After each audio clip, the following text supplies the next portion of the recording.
kimdir sizni brendingizni o'zining nomiga rasmiylashtirib olsa, brend egasi u bo'lib qoladi, siz emas. Ko'pchilik o'ylaydiki, brend nomi meniki, men o'ylab topganman. Demak, u menga tegishli. Afsuski yo'q. Ertaga kimdir sizni brendingizni o'zining nomiga rasmiylashtirib olsa, brend egasi u bo'lib qoladi, siz emas. Bugungi videoda sizga shuni juda oddiy qilib tushuntirib beraman.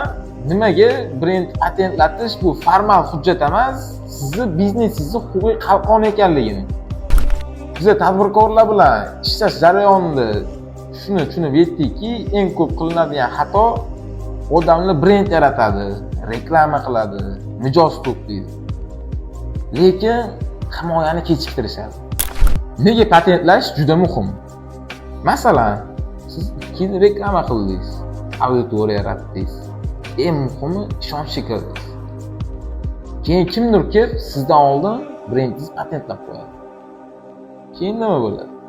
Sizdan brendingizni olib qo'yishadi. Savdo qilsangiz, savdongizga cheklov ham qo'yishlari mumkin. Lekin agar o'zingiz patent olgan bo'lsangiz, himoya siz tarafda bo'ladi. Jarayon qanaqa bo'ladi?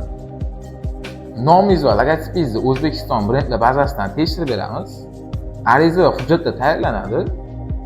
Davlat ekspertizasi tasdiqlashi bilan sertifikat beriladi. Himoya huquqi bo'lsa, siz ariza topshirgan kundan boshlab kuchga kiradi.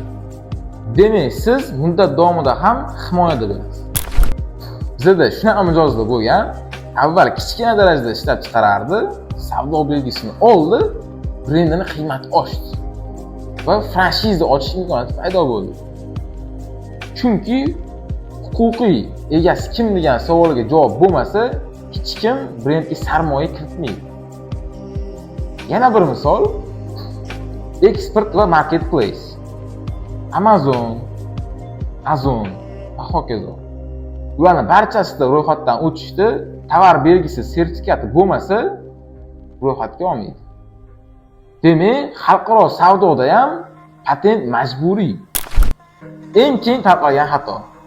Ko'pchilik o'ylaydi, hozircha kerak emas, keyinroq olaman.